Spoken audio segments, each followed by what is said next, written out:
1,540,000. That's a pretty staggering number, right? Well, that is the exact distance, in light years, from Earth to a truly fascinating cosmic laboratory known as Caldwell 57. Now, I know over 1,000,000 light years sounds incredibly vast, but on a cosmic scale, that actually puts this object right in our own local neighborhood. Welcome to this explainer on Caldwell 57.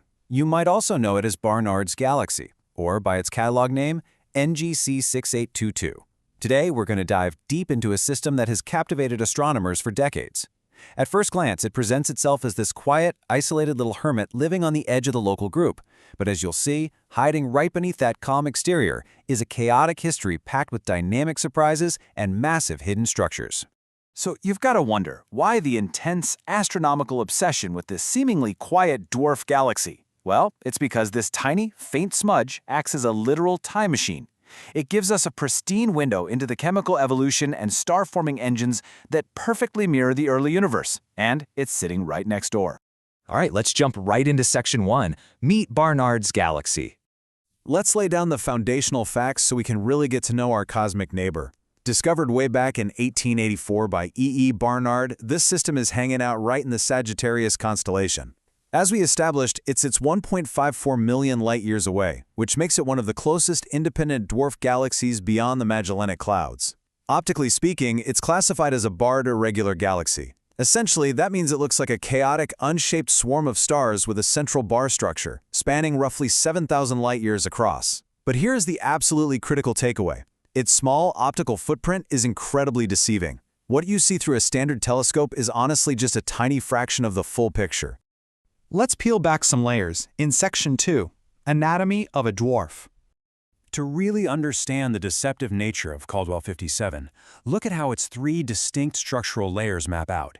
In blue, you have that central star-forming bar. That's the optical body we just talked about. But check out that immense green envelope. That is a massive cloud of neutral hydrogen gas oriented in a completely different direction. And finally, the red ellipse represents a huge halo, or spheroid, of ancient stars sitting at yet another angle.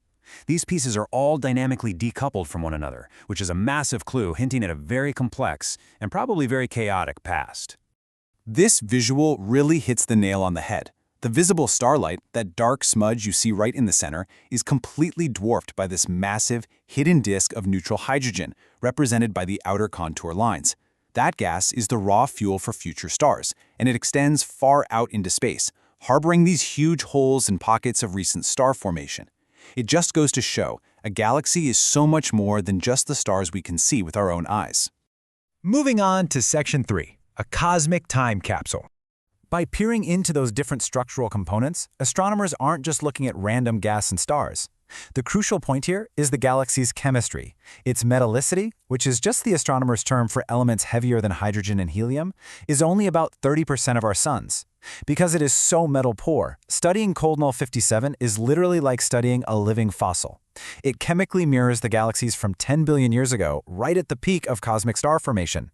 It's a pristine laboratory to study how stars form in low-metal environments, and we get to do it without having to look billions of light-years across the universe. And the crazy thing is, we can actually map out its dynamic history over time. Roughly 11 billion years ago, its oldest stars, these ancient pulsating stars known as RR Lyrae variables, were born out in that vast halo. Then it seems to have had a relatively quiet period before experiencing a major, widespread burst of star formation about 3 to 4 billion years ago. And finally, just 100 to 200 million years ago, a violent, intense starburst went off right in the central bar. This sporadic, non-uniform history is so fascinating because it strongly suggests that some kind of external trigger kicked this all off. Which perfectly sets up Section 4, a galactic close encounter. That recent burst of stellar birth leads us to a massive debate in the astronomical community regarding just how isolated this galaxy really is. If it's sitting out there all alone, what is triggering these sudden explosions of star formation? Well, we have two main schools of thought here. Theory A suggests Caldwell 57 is an isolated hermit, never coming closer than about 1.6 million light-years to the Milky Way. But Theory B? It argues for a dramatic close encounter, where it plunged deep within the Milky Way's halo, coming within roughly 650,000 light-years of us. What makes Theory B so incredibly compelling is the timing. This hypothetical close encounter perfectly aligns with that massive 3 to 4 billion-year-old starburst we just discussed. The gravitational tides of the Milky Way could have essentially squeezed the gas in Barnard's galaxy, sparking a huge wave of new stars.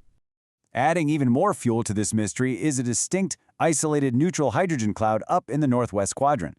Some scientists argue this could actually be an interacting companion dwarf galaxy, like a tiny satellite of a satellite that crashed into the disk and triggered those more recent starbursts.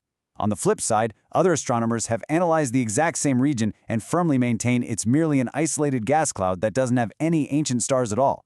So, the debate over whether Barnard's galaxy is a pristine, isolated loner or a battered survivor of galactic collisions is still very much alive.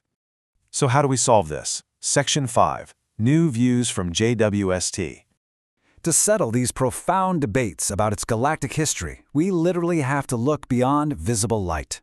It is truly amazing how each new technological leap acts like a time machine, peeling back a completely different era of the galaxy. Hubble mapped the optical blue stars in that ancient halo. Then Spitzer opened up the infrared, showing us the true extent of the dust in older giant stars.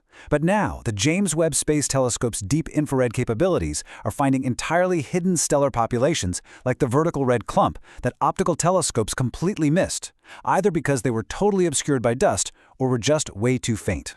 JWST's infrared eyes are giving us unprecedented precision. By measuring the light so deeply, astronomers can specifically separate carbon-rich from oxygen-rich giant stars.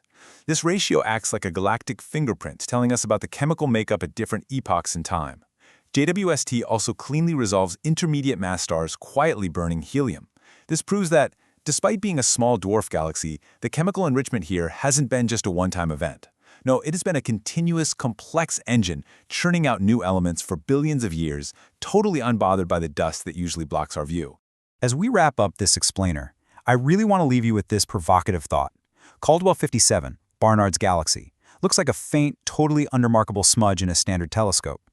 Yet, through deep structural analysis and cutting-edge infrared astronomy, it reveals an epic history of potential galactic collisions, massive hidden gas disks, and pristine chemistry that literally mirrors the dawn of the universe. If a seemingly isolated dwarf galaxy sitting 1.54 million light-years away can teach us this much about how the cosmos evolved, imagine what else is waiting to be found right next door in our own cosmic backyard. Keep questioning, keep looking up, and thanks for exploring with us today.